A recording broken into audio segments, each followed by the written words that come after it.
My name is Faye Marlowe. I'm 34 years old, and for most of my adult life, I've been described with words like steady, pleasant, and supportive. I live in a coastal city where people value ambition, at least the loud kind. I've always had the quieter version. If you met me at a dinner party, you might not notice me right away. I'm not the loudest voice at the table. I don't interrupt. I don't compete for attention. I ask questions. I listen carefully. And I remember what people say long after they've forgotten saying it. For years, that trait made me easy to overlook. I'm married. Or at least I was when this story began. My husband was charismatic, quick-witted, and comfortable in rooms full of people. He worked in finance, an industry that rewards bold projections and confident handshakes. When he spoke, others leaned in. When I spoke, they smiled politely. I started a small business from our kitchen table. Nothing glamorous, no investors, no dramatic launch party. Just a quiet idea, tested slowly, refined patiently, built in early mornings before anyone else woke up. It wasn't meant to prove anything to anyone. It was meant to be mine. He used to laugh about it, not cruelly at first, just lightly. A raised eyebrow, a teasing comment in front of friends. Faye's little hobby, her passion project. It keeps her busy. Everyone laughed, including me. The story I'm about to tell you isn't about shouting matches or dramatic betrayals. There were no broken plates, no public scandals. What happened unfolded slowly, through glances, offhand remarks, silences that lasted half a second too long. It's a story about how being underestimated can feel almost invisible until it becomes your greatest leverage. It's about the way respect erodes in increments so small you can barely name them. It's about what happens when you decide not to argue, not to defend yourself, not to correct the narrative out loud. And it's about a contract. A buyout offer, to be precise. My husband mocked my small business. Then a buyout offer arrived. The day I signed the contract was the day he stopped laughing. This isn't a revenge story. I didn't set out to embarrass him. I didn't build my company to win an argument. What I wanted, what I always wanted, was dignity, ownership, the right to define myself without commentary. What unfolded changed our marriage, our balance of power, and my understanding of silence. I'm going to tell you exactly how it happened. The small cuts, the quiet shifts, the choices I made when no one was watching. But before we go there, I want to ask you something gently. Have you ever been underestimated so consistently that you started to believe it yourself? Before I was the woman who sold her company, I was something much smaller in other people's vocabulary. To my husband, I was dependable. To his friends, I was polite. To his colleagues, I was creative. It's interesting how that word sounds complimentary, but often means harmless. At dinner parties, I poured wine. I remembered who preferred sparkling water. I asked follow-up questions about promotions, mergers, and property investments. When someone finally asked me what I did, I would say, I run a small, sustainable stationery brand. There was always a pause. Oh, that's cute. Cute. Not strategic, not scalable, not serious. Just cute. My husband, Daniel, never said it cruelly. That's the important part. He said it the way someone comments on a well-kept herb garden. Appreciative but faintly amused. She makes beautiful little planners, he'd tell people. Very aesthetic. Instagram loves it. He meant it as praise. That's what made it complicated. What no one saw was the spreadsheet behind those planners, the supply chain negotiations, the margins I protected down to the decimal, the late nights comparing recycled paper vendors across 3 countries to reduce cost by 2% without sacrificing texture. They saw watercolor covers. They didn't see leverage. In our marriage, I handled logistics. I booked holidays. I managed bills. I remembered birthdays. Daniel handled big picture decisions, investments, financial planning, career strategy. Or at least that's how it appeared. In reality, I quietly reviewed every document before signing. I asked subtle questions about terms and clauses. I flagged inconsistencies. He once joked, "You should have gone into compliance." I smiled. The truth was, I liked being underestimated, at first. There's a freedom in it. When no one expects dominance from you, they don't guard themselves. They reveal their assumptions freely. They speak in front of you as though you're not calculating. But there's also a cost. Over time, the laughter lingers a fraction too long. The jokes about hobby income become recurring themes. When friends asked if we planned to have children, someone once said, Well, Faye works from home, so that's convenient. Convenient, as if I were a placeholder. I told myself it wasn't malicious. Daniel worked long hours. He was under pressure. His world rewarded boldness, not subtlety. My world was softer. Paper textures, muted palettes, slow unroofs. We were just different. But the difference slowly became a hierarchy. If a package arrived addressed to my business, Daniel would raise an eyebrow. Another glitter emergency? I don't use glitter. When I spoke about expanding into corporate gifting, he'd nod distractedly. As long as it doesn't stress you out. As if stress only belonged to the serious professions. What they saw was a woman at a kitchen table, packaging orders between cups of tea. What they didn't see was revenue tripling quietly year over year. What they didn't notice was that I never asked Daniel for capital.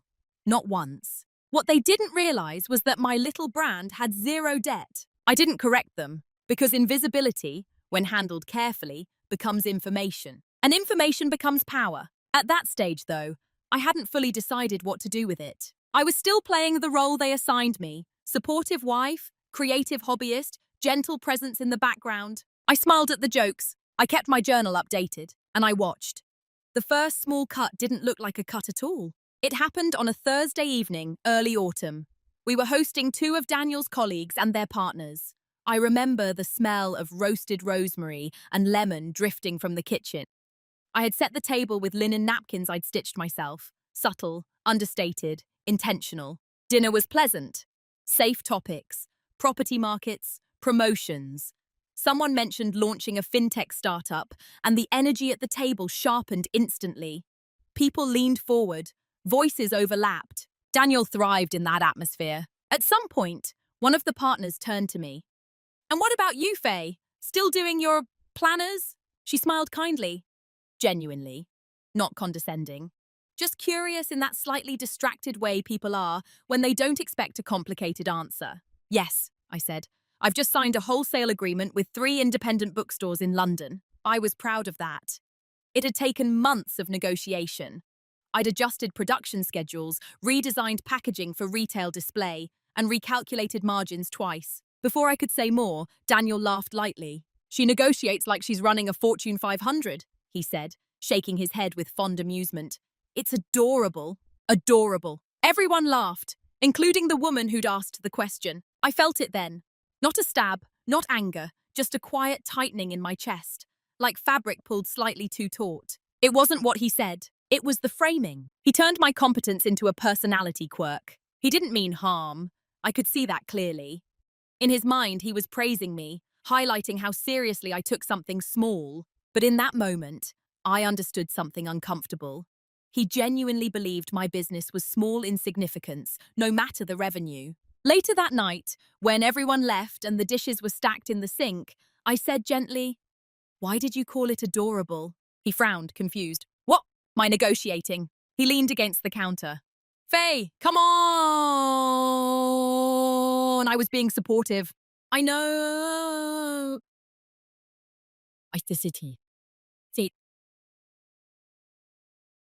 And I did know. That was the problem. He stepped closer and kissed my forehead. "You're good at what you do. I just don't want you burning out over planners." Planners. He reduced it to the product again. I didn't argue. Instead, I went upstairs and opened my leather-bound journal. I flipped to the revenue page and wrote down the evening's date. Not because I planned revenge, not because I was angry, but I wanted to remember the feeling accurately. It wasn't humiliation. It was clarity. Clarity that no matter how meticulously I built, how carefully I scaled, how strategically I positioned the brand, he would always view it through the lens of hobby, not enterprise. That night, I lay awake longer than usual. I asked myself a simple question. If he never sees it differently, does that change what it is? The answer was no. But it changed something else. Until then, I'd quietly hoped that one day he would look at my work with the same seriousness he reserved for his own, that he would sit beside me at the table and say, without irony, "My wife runs a company." After that evening, I stopped hoping. Hope is passive. Clarity is active. The next morning, I adjusted my pricing model. Not dramatically, just enough to test elasticity. If my negotiating was adorable, I wanted the numbers to speak in a language he understood. No announcement, no confrontation. Just a slight shift in strategy. The first small cut didn't wound me. It sharpened me. and no one at that dinner table ever realized it had happened. It's strange how quickly something uncomfortable can become routine. After that dinner, nothing dramatic changed. Daniel didn't suddenly become dismissive in an obvious way. He didn't insult me. He didn't forbid me from working. If anything, he continued being what most people would call a supportive husband. That's what made it harder to name. The comments became background noise. If your little shop ever makes millions, remember me. Should we put CEO of paper on your LinkedIn? Don't forget to schedule your glitter empire between yoga and brunch. Always delivered with a grin. Always followed by a kiss on my temple or a squeeze of my shoulder. Affection can soften almost anything. And I let it. At social gatherings, if someone asked about my growth numbers, Daniel would answer before I could. It's steady. Nothing, he'd say lightly. Steady. He didn't know I'd crossed 6 figures that quarter. I hadn't told him. Not out of secrecy. At least not at first. It just hadn't felt necessary. We kept separate business accounts, our household expenses were covered comfortably by his salary, and I contributed proportionally. The arrangement had always felt fair. But I began noticing how often he summarized my work on my behalf, and how rarely he asked for details. When he talked about his job, I listened attentively. I asked about market volatility, about risk models, about boardroom politics. I understood more than he realized. He'd occasionally joke that I was surprisingly sharp for someone who works with pastel paper. Surprisingly, I started replaying that word in my mind. The normalization didn't happen overnight. It seeped in through repetition. A raised eyebrow when I blocked off a weekend for a product launch. A sigh when I declined a last-minute dinner because I had inventory audits. Can't it wait? He'd ask casually. Could his quarterly report wait? Of course not. But my work existed in a category of flexible seriousness. I told myself he was stressed, that finance was ruthless. That was my world, which, by comparison, was gentler. I rationalized. He's proud of you in his own way. He just doesn't understand our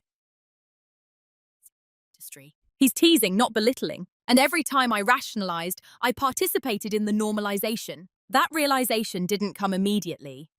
It arrived one evening when I overheard him on a call with his friend Marcus. They were discussing long-term plans, promotions, investments, real estate. And Faye?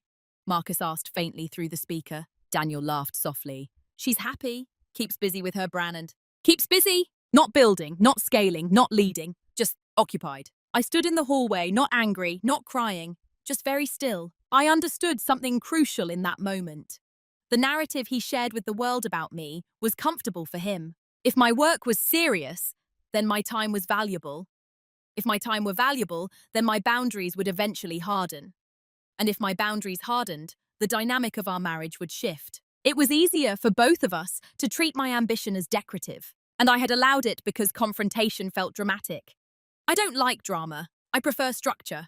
But structure requires clarity. That night, instead of correcting him, I opened my laptop and reviewed my 5-year projections. I began documenting everything more meticulously. Supplier emails, intellectual property filings as customer acquisition metrics. Not because I anticipated conflict, but because I was beginning to sense something structural forming beneath the surface. Silence, I realized, can be passive. Or it can be strategic. Up until then, mine had been passive. A way to keep the peace. For the first time, it started becoming something else. Not loud, not aggressive, just deliberate. They normalized minimizing me. I began normalizing preparing. And the balance shifted, quietly, invisibly, in ways no one could measure yet. There's a moment in every dynamic where you realize you've been cast. Not consulted, not negotiated with. Cast. For me, that moment arrived on an ordinary Sunday afternoon. Daniel was reviewing investment portfolios at the dining table. I was packing wholesale orders in the corner of the living room. Soft instrumental music played between us, a peaceful soundtrack to parallel lives. At one point, he looked up and said, "You're so good at this." "At what?" I asked. "Keeping everything running? The house? Your little business? Remembering birthdays?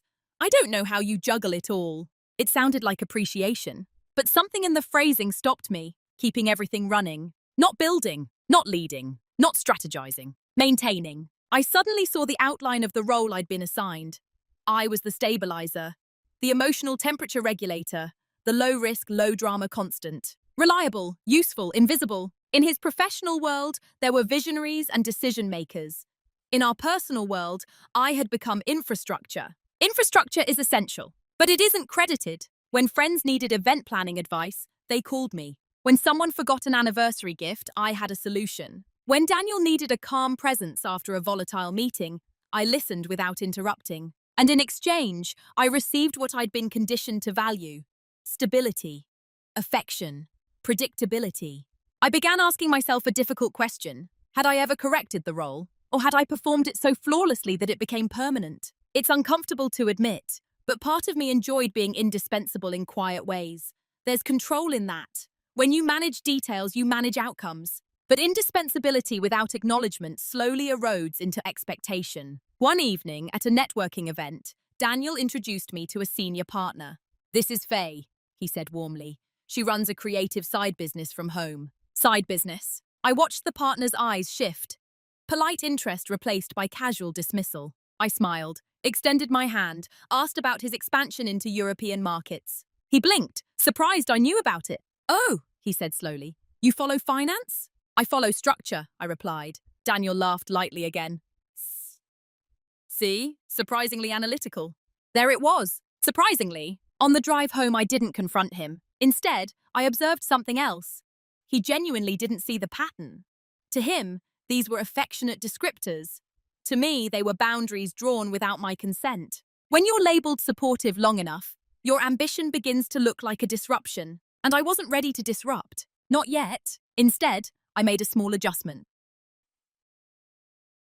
I stopped volunteering details about my growth. When new retailers approached me, I didn't mention it. When I hired a part-time assistant remotely, I didn't announce it. When I registered a trademark internationally, I handled it quietly. If my role was to be underestimated, I would use it, because invisibility provides cover. And the cover allows preparation. I no longer wanted validation from him.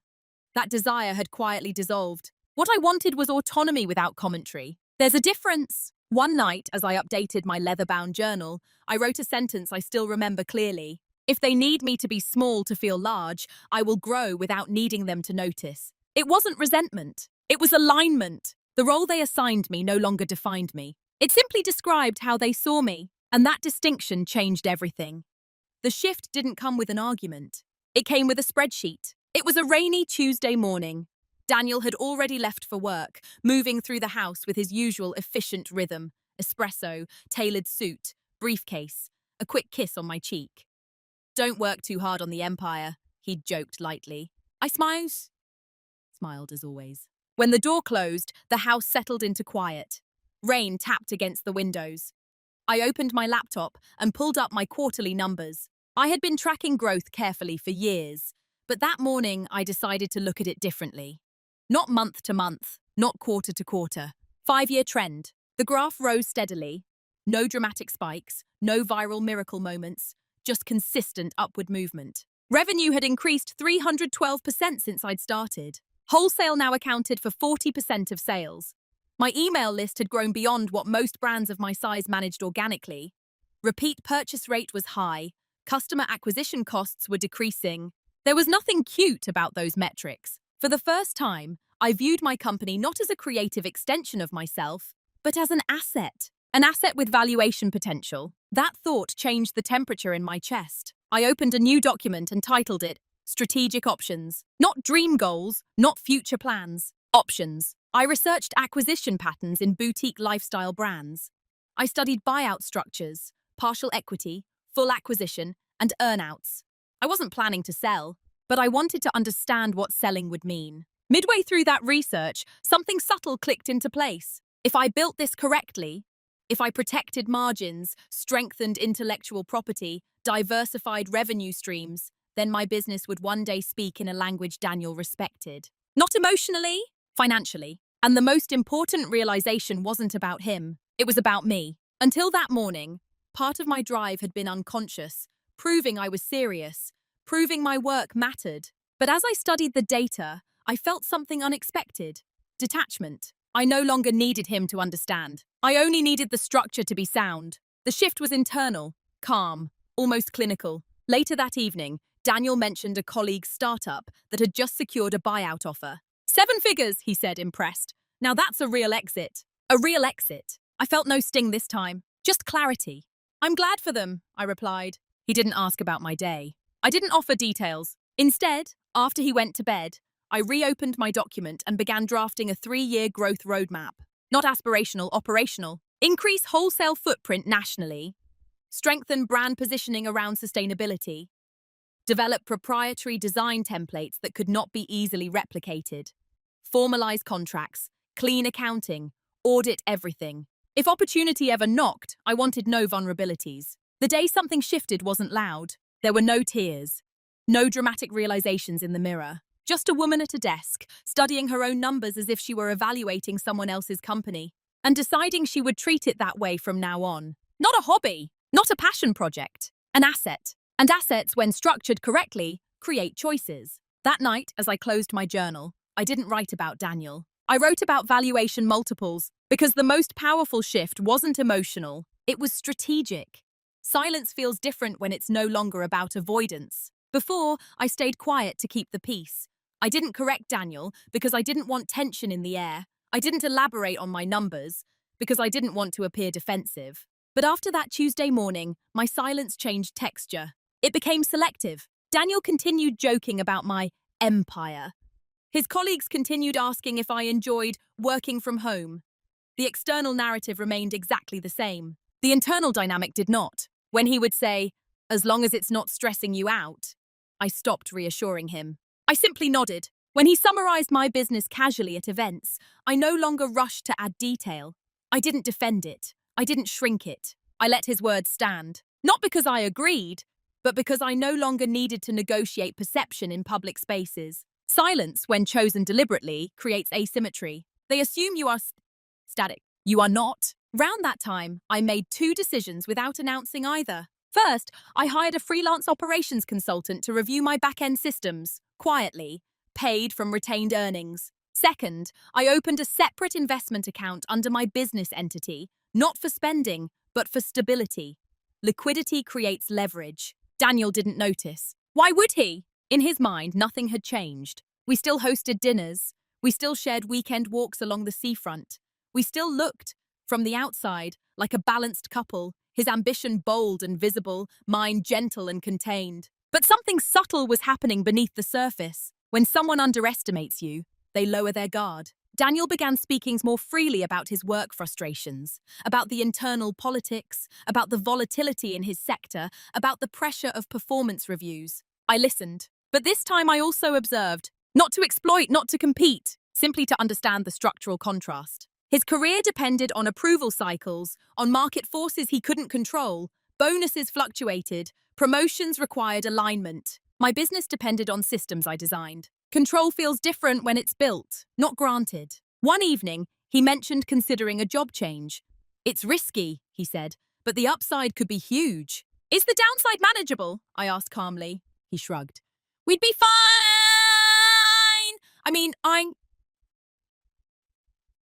My income covers everything." Covers everything. That sentence used to feel comforting. Now it felt inaccurate. But I didn't correct him. Instead, I updated my revenue projections and stress-tested them against a scenario where I covered everything. The numbers held. That realization settled over me like armor, not visible, not heavy, but protective. Daniel mistook my increasing quietness for contentment. "You've been very zen lately," he joked once. "I like it." I smiled. Zen implies passivity. What I felt was precision. Silence is often interpreted as weakness because people assume speech equals power. But power doesn't require announcement. It requires preparation. By then, I had stopped imagining a future where Daniel suddenly recognized my business as equal. I began imagining futures where I didn't need him to. That distinction changed my posture. Not outwardly, but internally. I wasn't withdrawing affection. I wasn't punishing him. I was simply decoupling my self-worth from his perception. And once that decoupling happens, something remarkable occurs. You stop reacting. You start positioning. Silence, once a reflex, had become a tool. And tools, when used patiently, build structures no one notices until they're complete. Preparation is quiet by nature. It doesn't announce itself. It doesn't seek applause.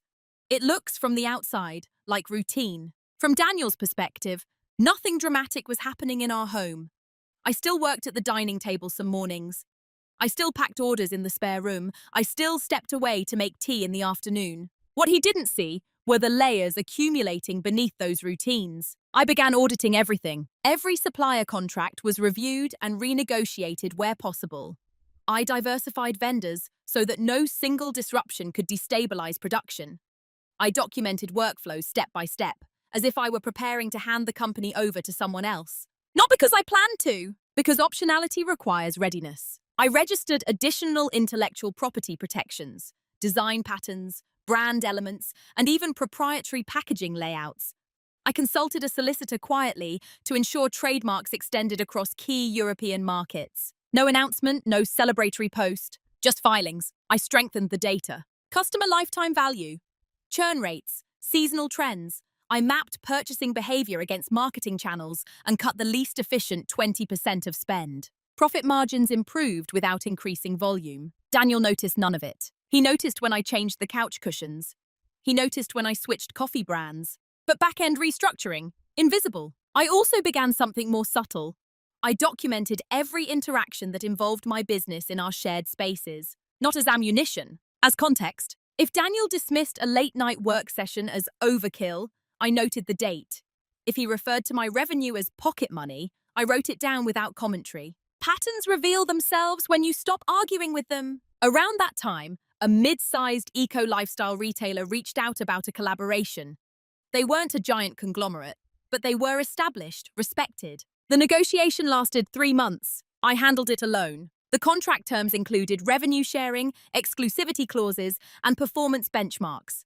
I negotiated adjustments calmly and precisely. When the agreement was finalized, it increased my projected annual revenue by 30%. Daniel knew a collab had happened. He didn't know the numbers. One evening, he walked past my desk while I was reviewing financial forecasts. "Still at it?" he teased lightly. "One day you'll be busier than me." I met his eyes and smiled. "Maybe." He laughed. It was affectionate. It was also unaware. What they never noticed was the shift in how I carried risk. Before, my business felt like an extension of my identity, personal, emotional. Now it felt like infrastructure I was fortifying. I built cash reserves equivalent to 12 months of operating expenses. I formalized an emergency succession document outlining who could manage operations if I were unavailable. I streamlined accounting so cleanly that a third-party review could happen at any moment without chaos. From the outside, I was still the woman with planners. From the inside, I was building something acquisition-ready.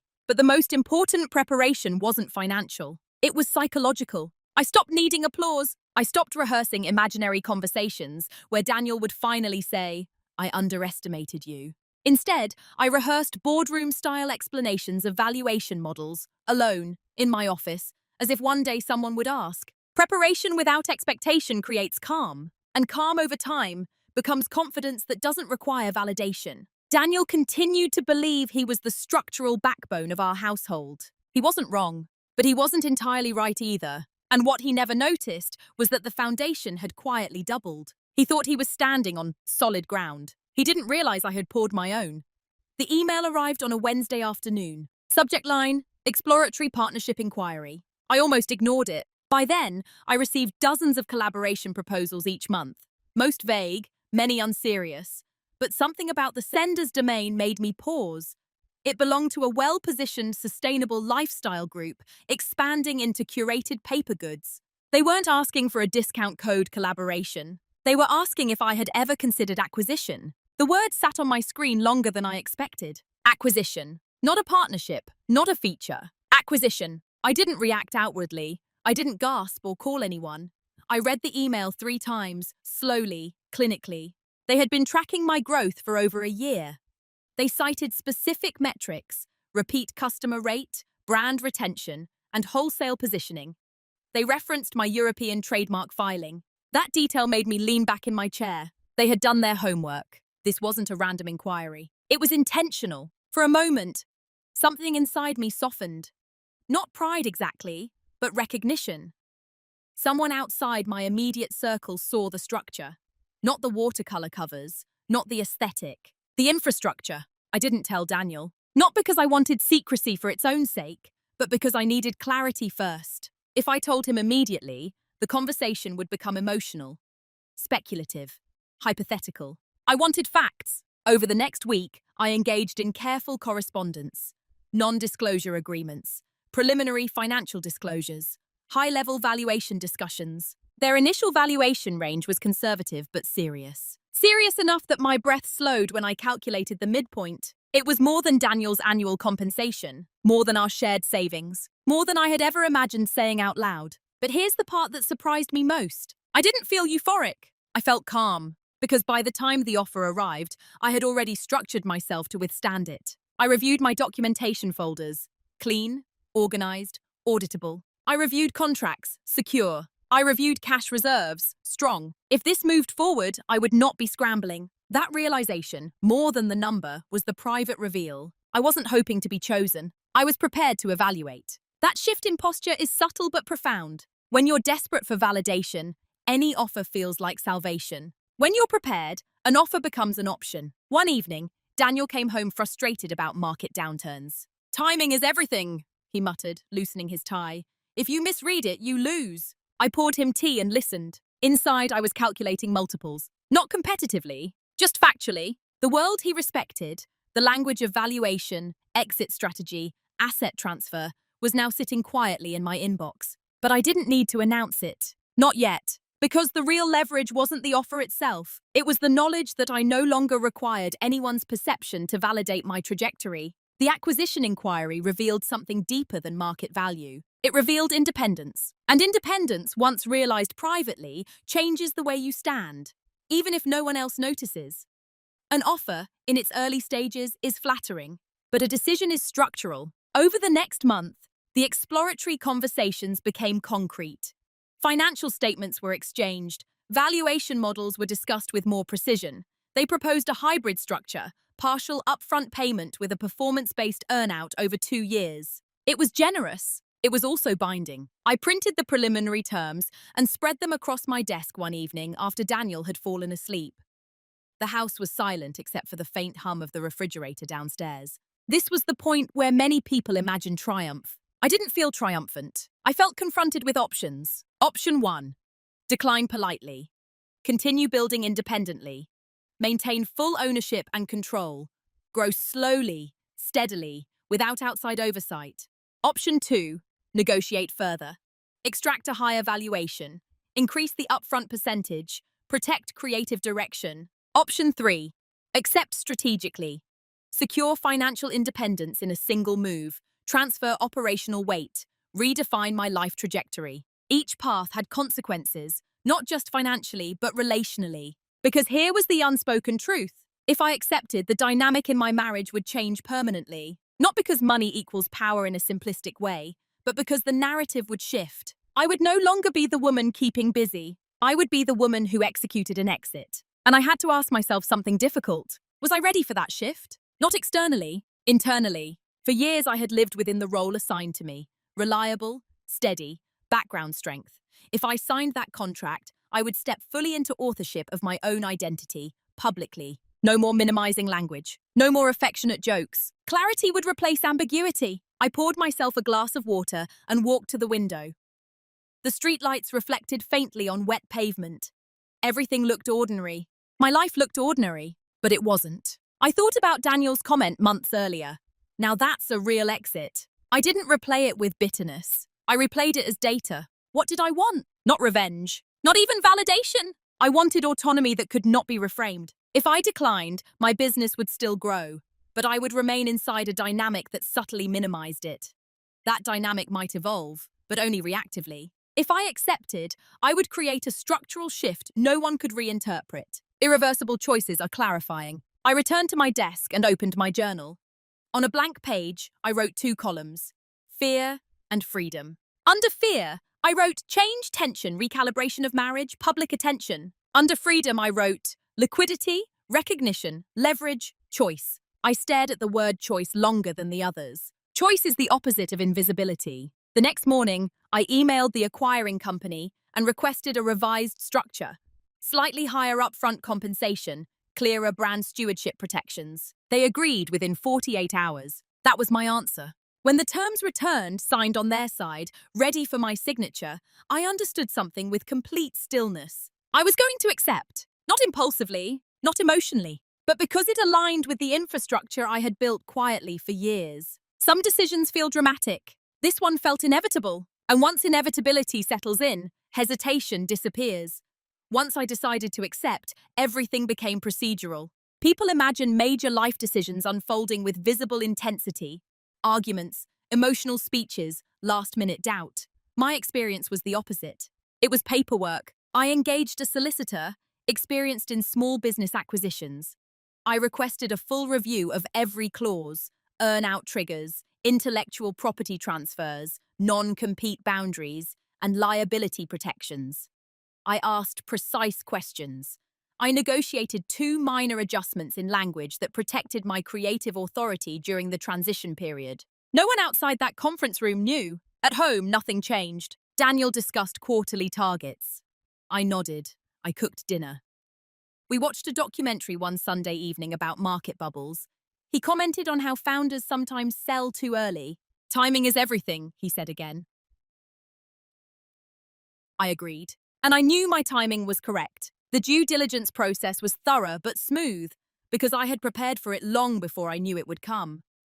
Financial statements were clean. Contracts were organized. Brand assets were catalogued. There were no frantic scrambles for missing documents. Preparation eliminates panic. As the closing date approached, I felt something unexpected. Not excitement, but steadiness. My days continued as usual, emails, packaging oversight, and the minor design revisions. But beneath those routines, I was executing the most significant financial move of my life. I opened a separate personal account in anticipation of the transfer. I met with a financial advisor independently. I structured a conservative allocation plan, diversified investments, liquidity reserves, no dramatic lifestyle shifts. I did not want spectacle. I wanted stability. Daniel noticed I was busier than usual. Big planner launch? He asked lightly one evening. Something like that, I replied. He kissed my forehead and returned to his laptop. There was no deception in my tone. There was simply sequencing. I chose not to tell him until the contract was final, because I needed to stand fully inside the decision before inviting external reactions. The morning of the signing, I dressed deliberately. Nothing flashy. A tailored navy blouse, minimal jewelry. I tied my hair back cleanly. I looked like myself, not a caricature of success. The meeting was quiet, professional. Papers slid across a polished table, signatures placed carefully in blue ink. When my pen lifted from the final page, there was no applause, just a handshake. It's been a pleasure, my sisters. Been a pleasure working with you, Faye, the managing director said. We're excited about this next chapter. So was I. But not for the reasons he assumed. The day I signed the contract was the day he stopped laughing. He just didn't know yet. Funds would transfer within 48 hours. Public announcement scheduled for the following week. I drove home through familiar streets that looked exactly the same. The house looked exactly the same. Daniel would walk through that door in 2 hours, expecting an ordinary evening. And in many ways, it would be. But structurally, everything had shifted. Not because I planned to wield the outcome like a weapon, but because facts, once established, alter gravity. I had moved in silence long enough. Now the consequences would begin, quietly, inevitably, without drama. And I was ready for them. The money arrived on a Friday morning. I didn't stare at the screen in disbelief. I didn't cry. I didn't call anyone. I verified the transfer amount twice. Then I closed the laptop and made tea. It's strange how calm financial independence can feel when you've prepared for it. There was no adrenaline rush, just confirmation. The public announcement was scheduled for Monday, which meant I had one weekend left where the knowledge belonged only to me. Daniel came home that evening in an unusually good mood. His team had closed a difficult deal. He poured himself a drink and told the story animatedly, pacing slightly as he described the negotiation. I listened, genuinely happy for him. Midway through his explanation, he paused and smiled at me. See? High-stakes decisions. That's where the real game is. The real game. I held his gaze for a second longer than usual. I'm glad it worked out, said calmly. Saturday morning, we walked along the seafront. The wind was sharp, the sky pale and open. Couples passed us with coffee cups in hand. Everything felt ordinary. But I noticed something subtle in myself. I wasn't leaning into him for reassurance the way I used to. Not physically, energetically. I felt balanced, equal weight on both feet. Sunday evening, his friend Marcus called. They spoke in the kitchen, while I organized a small stack of documents upstairs. I overheard fragments of conversation. Yeah, still grinding. Long way to go. Phase business? Oh, it's a steady. Keeps her occupied. Occupied. I didn't feel the old tightening in my chest. I felt distance, not emotional withdrawal. Just perspective. On Monday morning, at precisely 9 a.m., the announcement went live. The acquiring company posted a formal statement about expanding its sustainable product portfolio. They praised my brand's consistent growth, operational discipline, and loyal customer base.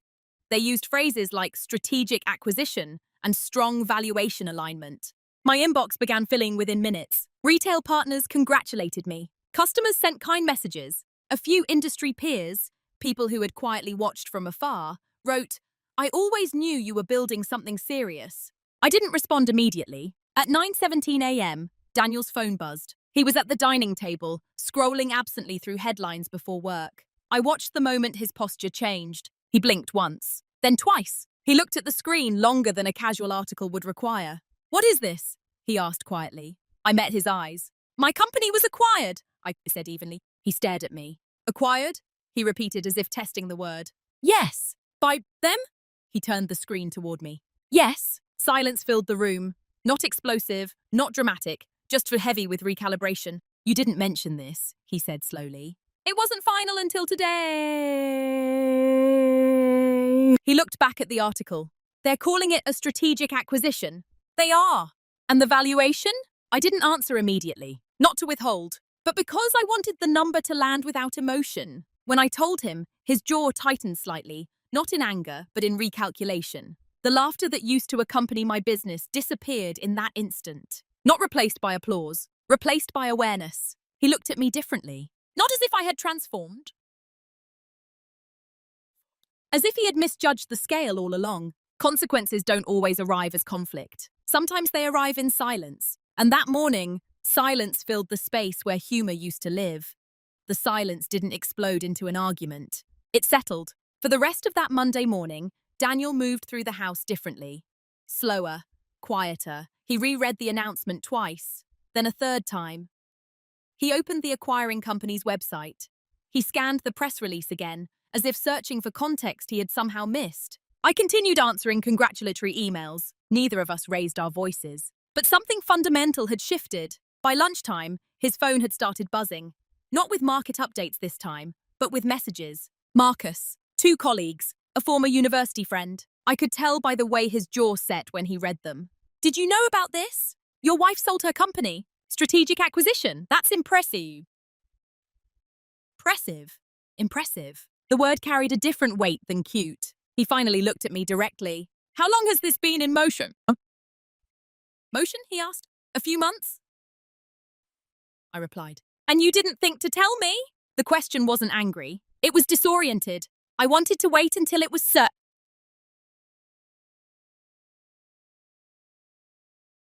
He exhaled slowly, processing. "You negotiated this on your own?" "Yes." "Lawyers, advisors?" "Yes." Another pause. I watched the realization travel across his face. Not resentment, not jealousy, but recalibration. He was replaying past conversations in real time. The jokes, the casual remarks, the affectionate minimization, the laughter. And for the first time, I saw something close to regret flicker behind his eyes. "I didn't realize," he started, then stopped. That sentence hung unfinished between us. Didn't realize what? Was I capable? Was I serious? That I didn't need permission? He walked to the window, the same one I had stood by weeks earlier when deciding. "I always thought," he began again, searching for language. "I thought it was something you enjoyed. I didn't see it as this." "I know," I said calmly. There was no satisfaction in my voice, just a fact. The irony was quiet but sharp. By the time he was ready to see it clearly, the structure had already changed. The contract was signed, the funds were transferred, the public narrative has been established. There was nothing to fix. That's the part people misunderstand about respect. You can't retrofit it after the outcome is visible. You build it through perception over time. He sat down across from me. "I'm proud of you," he said finally. I believed he meant it. But pride, Arriving after validation from the market felt different than pride offered in uncertainty. I didn't do it for you to be proud, I replied gently. He nodded, absorbing that. The rest of the week unfolded under a new atmosphere. He was more attentive. He asked detailed questions about valuation structure, about earn-out terms, and about brand protection clauses. Questions he had never asked before. But curiosity now felt like a reaction, not a partnership. It wasn't that I didn't welcome his interest. It was that I no longer needed it. That distinction created a quiet distance. Too late doesn't always mean malicious neglect. Sometimes it simply means the realization arrived after the decision point. And once a structural decision is executed, relationships must adapt around it. You cannot rewind perception. You can only respond to a new reality. And reality now was clear. I had built something substantial without his recognition. I had exited without his guidance. I had secured autonomy without confrontation. The laughter had stopped, not because I demanded it, but because the facts made it impossible to continue. The confrontation happened on a Thursday evening. No raised voices, no slammed doors, just two people sitting across from each other at the dining table. The same table where I used to package orders while he reviewed investment portfolios. Daniel folded his hands in front of him. I need to understand something, he said carefully. Did you not tell me because you thought I wouldn't support it? The question wasn't defensive, it was searching. I considered it. No, I replied. I didn't tell you because I didn't want the conversation to become hypothetical. I wanted it to be real before I spoke about it. He nodded slowly, but his eyes stayed on me. That's not the whole reason. He was right. I didn't flinch. The other reason, I said calmly, is that I stopped needing you to validate it. The room didn't change temperature. It just became still. He leaned back slightly. I never meant to minimize you. I know! And I was proud of you. I just... He paused, exhaling. I didn't see it as high stakes. That's exactly it, I said. There was no accusation in my tone, no sharpness, just clarity. You saw it as something that kept me busy, something gentle, something safe. He didn't interrupt. I built it to be strong, I continued. Not decorative. The words weren't dramatic. They were measured. He looked down at the table, then back at me. Why didn't you tell me it bothered you? I did, I said softly, in small ways. I reminded him of the dinner where he'd called my negotiation adorable. At the networking event, I'd been introduced as running a side business, in the way he'd summarized my work without asking for details. His face shifted, not with defensiveness, but recognition. I thought I was being supportive, he said quietly. I know. That sentence carried weight both ways. He ran a hand through his hair. I underestimated you. Yes. The simplicity of that exchange surprised both of us. There was no satisfaction in hearing him admit it. Only confirmation. I never wanted to compete with you, he added quickly. That was never it. I wasn't competing, I said. I was building. Silence followed, but it wasn't hostile. It was recalibrating. He studied me differently now. Not with surprise, not with amusement, with consideration. You've changed, he said finally. No, I replied. You're seeing me clearly. That distinction mattered. I hadn't become someone new overnight. I had simply stopped shrinking for comfort. He nodded again, absorbing it. I wish I'd taken it more seriously sooner, he said. I don't, I answered. That caught him off guard. If you had, I continued, I might have built it partly for your approval.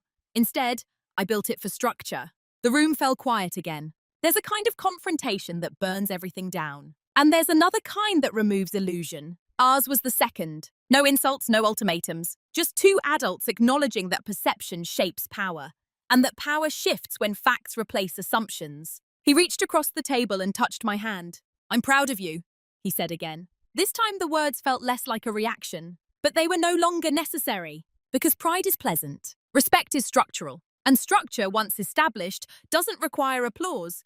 People assume a moment like that changes everything overnight. It doesn't. The house didn't transform. The furniture stayed where it was. The morning still began with coffee and quiet light through the kitchen window. But I moved differently inside that space. Not louder, not colder, just anchored. Daniel became more attentive to my language. When friends asked what I did, he no longer answered for me. He said, Faye founded and exited a sustainable stationery brand, and then he stopped talking. The space after that sentence belonged to me. That was new. But here's the part no one expects. I didn't feel triumphant. I felt settled. For years, I had been negotiating my identity in small, almost invisible ways, adjusting tone, minimizing numbers, softening ambition so it wouldn't disrupt the balance of our marriage. After the acquisition, there was nothing left to soften. The facts spoke without performance. And without the need to defend myself, something in me relaxed. I no longer monitored how my success might land in a room. I no longer rehearsed explanations. I simply existed within the reality I had built. Financially, I made conservative choices. I didn't upgrade the house. I didn't buy a new car. I invested quietly, structured carefully, preserved autonomy. The earn-out period required my continued involvement, but on defined terms. Defined boundaries. Boundaries change posture. Daniel and I recalibrated. Not through dramatic conversations, but through subtle shifts. He asked for my input on investment structures with genuine curiosity. Not because he suddenly doubted himself, but because he recognized my pattern recognition. When I spoke, he listened without a preemptive summary. And I listened differently too. Not as someone trying to keep the peace, but as an equal participant. There's a difference between being valued for what you provide and being respected for what you are capable of building. I had experienced both. And once you've experienced structural respect, you cannot comfortably return to decorative acknowledgement. Who am I now? I am not the woman who proved him wrong. I am not a symbol of revenge. I am a strategist who happens to love paper. I am someone who understands that silence can be strength when it is intentional. I am someone who learned that invisibility is dangerous only if you internalize it. Externally, my life looks composed, balanced, stable. Internally, it feels aligned. The most important transformation wasn't in Daniel. It was in me. I no longer wait to be seen. I build in full awareness of my own scale. And if someone misjudges it, I don't rush to correct them. Because I've learned something fundamental. When you know your value structurally, perception becomes optional. And optional perception is freedom. If you've stayed with me this long, you might be waiting for a dramatic moral, a declaration, a triumphant line. But the truth is quieter than that. My husband mocked my small business. Then a buyout offer arrived. Yes, the day I signed the contract was the day he stopped laughing. But that sentence isn't about humiliation. It's about structure. This story isn't about proving someone wrong. It's about what happens when you stop negotiating your own worth in small, invisible ways. Being underestimated can feel like erosion.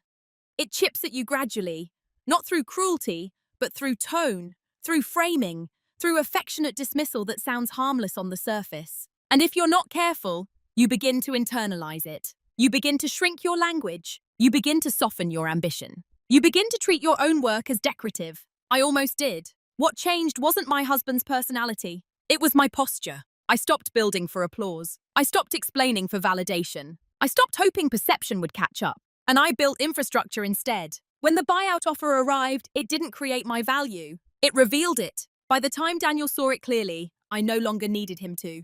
And that's the part that matters most. Respect that arrives after evidence is pleasant. Respect that exists before proof is powerful. If there's one thing I've learned, it's this. Silence isn't weakness if it's chosen. Preparation isn't dramatic, but it's decisive. And autonomy doesn't require confrontation, it requires structure. So I'll leave you with something to think about. Have you ever been quietly underestimated? And if you have, are you reacting to it? Or are you building beyond it? Video của mình hôm nay đến đây là kết thúc.